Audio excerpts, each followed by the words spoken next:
Really glad that you guys all showed up. We put a lot of effort into this, and it's great to see it really materialize and people involved, and that's what we're here for. So, anyways, this is Dr. Chapbook magazine launch event, and also Dr. Rita Sharon is going to be also speaking. So we'll introduce her very soon. Just some background.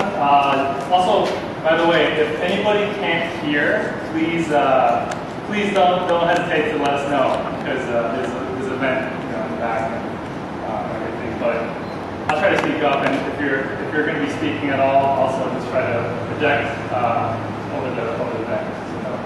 So, anyways, we started this. I'd say at the end of last spring semester, just sort of an idea that the people we met in the postbac program, there's a lot of people with a lot of different backgrounds and motivations. Many times it has to do with the arts, whether it be writing or drama or, I don't know, a hobby of drawing or something. But there's just a lot of unique backgrounds there, and we just thought that if we sent out an email, passed the line out there to see who was interested, we might be able to consolidate everyone's sort of personalities and put it into material publication where these energies can mix. So over the summer, we got submissions, which probably you guys saw in email boxes multiple times, and luckily we got a good amount of submissions and a good amount of very excited and passionate people. So at the end of the summer, we finished up and laid it out, printed it out, and learned a lot about that whole process. We were all new to it, and came out, I think, pretty decently. And after that, it was just a matter of trying to figure out how we want to make this a physical event, aside from the physical publication. So this is where you guys are here. So anyways, that's just a quick background. For tonight, an outline of what the events will be. First of all, like I said, Dr. Sharon, she's going to speak. And then after she speaks, we're going to have brief readings from the chapbook. And thirdly, just to end off the night, if anyone's interested here at all, or one or two people have signed up previously, feel free to come up and read your stuff. That's what we're all here for. So, thanks so much to a lot of people that made this happen. First of all, Dean Sunshine, Dean McGee, and Dean Watts were just tremendously supportive from the first hour that this idea popped up. They're teaching a class called Reading the Body, and I was in it along with some other people, and it was just very energetic and great discussions from a small group of students that all were very driven towards this goal of becoming a doctor in the future. So a lot of chemistry and sparks went on there, and Dean McGee was just completely supportive right when I brought it up, and so has the dean's office and everybody else at Dean Sunshine.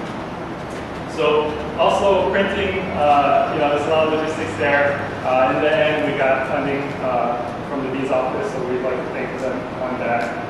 And also, the PMA has been a great source for you guys. Have given us great advice and guidance, and we look forward to working with you guys in the future. And they also sponsored this event, which was very generous. Everybody that also helped out in terms of their enthusiasm and submissions, of course, couldn't happen without. All right, without any other delay, I'm just going to introduce Dr. Sharon. So here we go. Dr. Rita Sharon is a general internist and professor of clinical medicine at Columbia PNS, where she directs the programs in narrative medicine, humanities in medicine, and clinical skills assessment program. Dr. Sharon graduated from Harvard Medical School in 1978, trained in internal medicine at the residency program in social medicine at Montefiore Hospital in New York. Completed a year's fellowship in general internal medicine at the College of Physicians and Surgeons of Columbia University in 1982, and has practiced general internal medicine since 1981 at Columbia. She received the PhD in English at the Department of English and Comparative Literature at Columbia University in 1999, having written her doctoral dissertation on the use of literary methods in understanding the text and the work of medicine. An article in 2002 written when she won the John Simon Guggenheim Memorial Fellowship says that Rita Sharon has long believed that good readers make good doctors. For years, Sharon has been working hard to bridge the gap between literature and medicine. She has helped Columbia become a leading medical school in the country with a program in narrative competence which teaches medical students how to better read their patients' stories through literary studies. Along with co-editor Mara Spiegel, a professor of English, Sharon has edited Literature and Medicine, one of the premier academic journals to publish works by health professionals and literary scholars on the connections between the two disciplines. And lastly, Dr. Sharon just came out with a book in 2006 through Oxford Press, a very exciting book called Narrative Medicine, Honoring the Stories of Illness. The book review says that Rita Sharon is a pioneer of and authority on the emergency field of narrative medicine. In this important and long-awaited book, she proves a comprehensive and systematic introduction to the conceptual principles underlying narrative medicine, as well as a practical guide for implementing narrative methods in healthcare. A true milestone in the field, it will interest general readers and experts in medicine and humanities and literary theory. And please give a hand for them.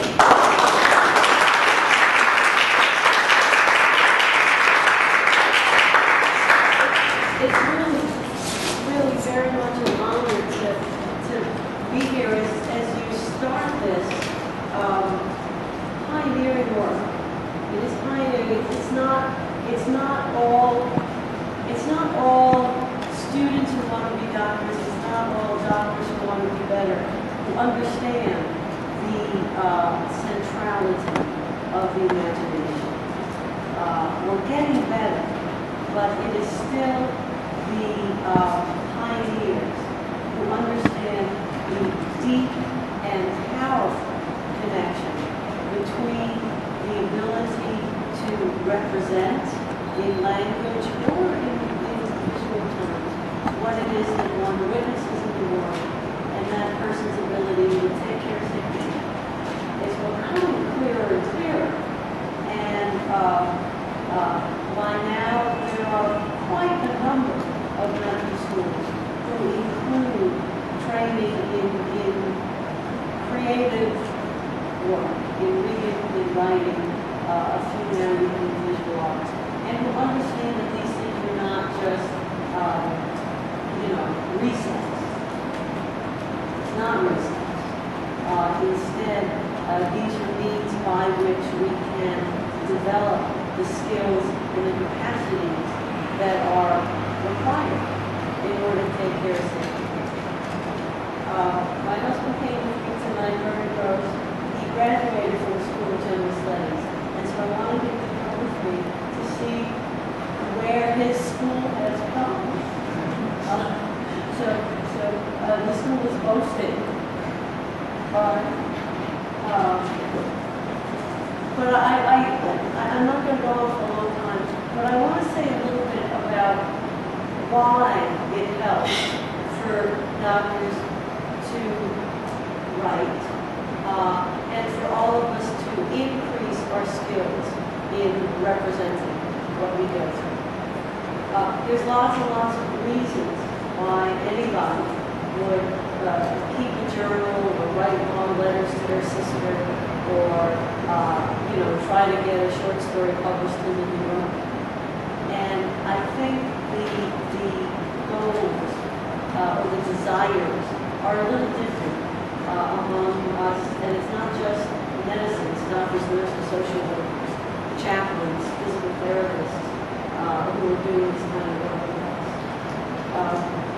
Indeed, I have lots of colleagues who will, leave something on my desk. They'll say, well, Rita, I've been working on a little screenplay. I thought maybe you could help me find an agent,